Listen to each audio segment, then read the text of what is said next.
अस्सलाम वालेकुम। उम्मीद करता हूँ आप सब लोग ठीक होंगे।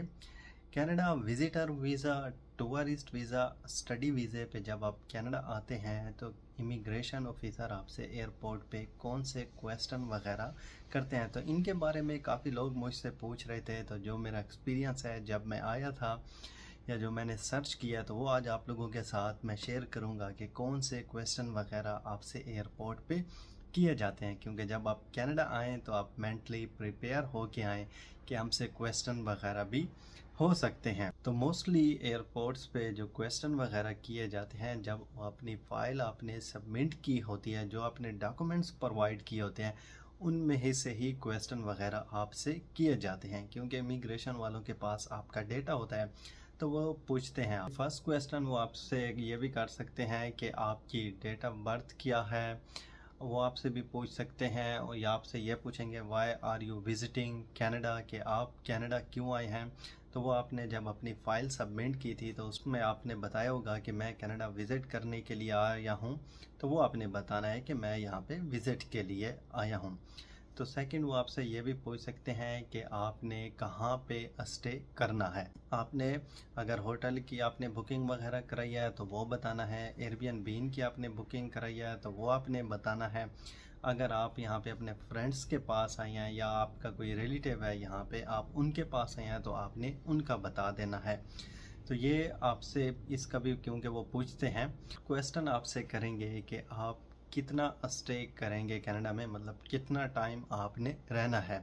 तो वो जो आपने अपनी फ़ाइल में सबमिट किया था उसमें मेंशन किया था, डॉक्यूमेंट्स में आपने अपना कवर लेटर दिया होगा, उसमें आपने बताया होगा कि मैं फॉर एग्ज़ाम्पल यहाँ पे आऊँगा अप्रैल 10 को और मैं मई की 5 को चला जाऊँगा, या 15 या 10 मई को मैं वापस चला जाऊँगा। तो वो आपके जितने डेज़ बनते हैं वो आपने बताना है कि मैं 30 डेज़ या 30 डेज़ आपने, या 2 मंथ या 3 मंथ, जो भी वट एवर आपने अपना प्लान दिया तो वो आपने बताना है कि मैं इतने मंथ यहाँ पे स्टे करूँगा तो उसके बाद मैं वापस चला जाऊँगा। फोर क्वेश्चन वो आपसे ये भी कर सकते हैं कि आप जो कनाडा आए हैं आपके पास इतना फंड है कि आप अपने आप को सपोर्ट कर सकते हैं। फॉर एग्ज़ाम्पल कि जो आपने अपना टूर प्लान दिया था, जितना टाइम का आपने स्टे बताया है, क्या आप अपने आप को सपोर्ट कर सकेंगे। तो वो भी आप लोगों ने उनको बताना है कि जितना भी आपने फ़ंड अपना बैंक स्टेटमेंट में या मेंशन किया है या आप साथ लेके हैं तो वो आपने बता देना है कि जी मेरे पास इतना है, मैं अपने आप को सपोर्ट कर सकता हूँ। या किसी को इनविटेशन लेटर्स जो मिले होते हैं तो उनके कोई रिलेटिव होते हैं या भाई होता है या कोई कज़न वगैरह या खाला मामू कोई भी होता है उनका यहाँ पे, तो या वो उनका भी बता सकते हैं कि मेरे पास भी कुछ फ़ंड है और बाकी जो मेरे जितने भी एक्सपेंस आएंगे वो कवर करेंगे। क्योंकि अगर उन्होंने इनविटेशन में लिखा था तो फिर आप उनका ये कह सकते हैं। अदरवाइज़ फिर आपने ये नहीं कहना है, बस आपने ये कहना है कि मेरी रिहाइश वगैरह और जो खाना पीना है वो उनके पास होगा, अगर वो आपसे पूछें तो। और ये जितने भी क्वेश्चन वगैरह है ना, ये आपने अपने कॉन्फिडेंस के साथ उनको जवाब देना है। ऐसा ना हो कि आप डरे हुए हों और कहेंगे पता नहीं ये क्या पूछेंगे क्या होगा, ऐसा कुछ भी वो आपसे नहीं पूछेंगे। मैंने पहले भी आपको बताया कि वो आपसे यही पूछेंगे जो आपने अपने डॉक्यूमेंट्स में बताया था या जो आपने सबमिट किए हैं डॉक्यूमेंट, तो उन्हीं में से वो क्वेश्चन वगैरह करते हैं। इनके अलावा वो हट के आपसे कोई क्वेश्चन भी नहीं पूछेंगे। एयरपोर्ट पे आते हैं तो प्लेन में आई थिंक 300 या 400 पी एक ही तो जहाज़ में होता है। अब आप लोग पता नहीं किस में आएंगे, तो वो सबसे नहीं करते हैं क्वेश्चन वगैरह। वो रेंडमली किसी 1 2 3 को सिलेक्ट करके तो फिर उनसे वो क्वेश्चन वगैरह करते हैं और पूछते हैं कि आप क्यों आ रहे हैं या क्या। जो मैं आपको बता रहा हूँ अभी मज़ीद भी हो रहे हैं वो भी मैं आपके साथ शेयर करता हूँ।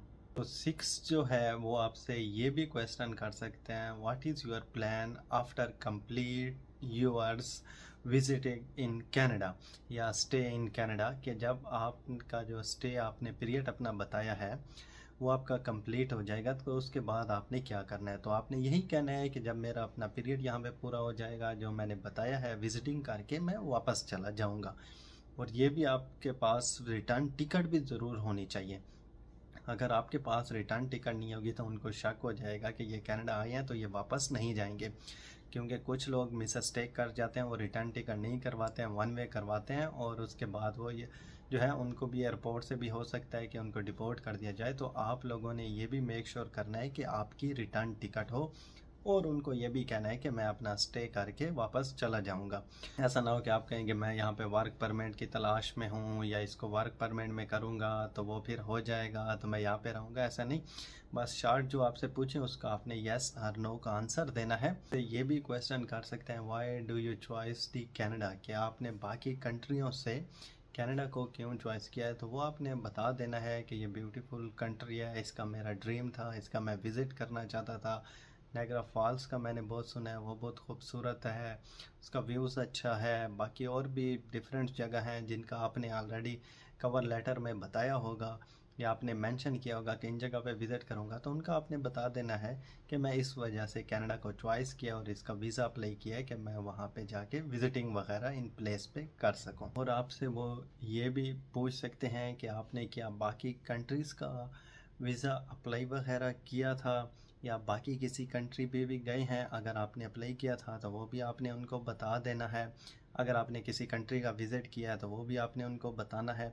अगर आपकी रिफ्यूज़ल आई है तो वो भी आपने बताना है उनको, क्योंकि उनके पास आपका रिकॉर्ड सारा होता है और जो आपने वही डॉक्यूमेंट्स दिए होते हैं तो वो सारा रिकॉर्ड उनके पास होता है, तो उनको पता चल जाता है। आपने झूठ बिल्कुल भी नहीं बोलना है।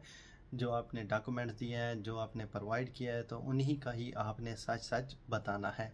अगर आप झूठ बोलेंगे तो फिर आप वहीं पे ही पकड़े जाएंगे। तो वो भी शायद आपसे ये क्वेश्चन भी कर सकते हैं, शायद वो फर्स्ट में करें, मिड में करें या लास्ट में करें, कि आपका क्रिमिनल जो है वो रिकॉर्ड क्या है। अगर आपने अपना कोई बताया है कि मेरे ऊपर एफआईआर है या कुछ है, या आपने अपने फाइल में बताया है कि मेरा रिकॉर्ड ये है, तो वो आपने उनको बता देना है कि मेरा रिकॉर्ड क्लियर है या कुछ भी हो आपका, तो जो आपने मेंशन किया हो डॉक्यूमेंट्स में तो वो आपने उनको बताना है। शायद आपसे ये भी पूछा जाए कि आपकी बैंक स्टेटमेंट कितनी थी, 6 मंथ की थी, उसमें कितना फ़ंड आपने शो करवाया था। शायद हो सकता है इस बारे में भी आपसे वो पूछ लें। आपने अगर अपनी जॉब्स का बताया है, बिज़नेस का बताया हो, तो उस बारे में भी वो आपसे क्वेश्चन वगैरह कर सकते हैं। मतलब अगर वो आपसे शुरू में 2-3 क्वेश्चन करेंगे, आपने सही जवाब दे दिया, तो आई होप कि वो बाकी क्वेश्चन वगैरह नहीं करते हैं। अगर आपसे कुछ मिसटेक होती रहेगी तो वो आपसे मज़ीद क्वेश्चन भी करते रहेंगे।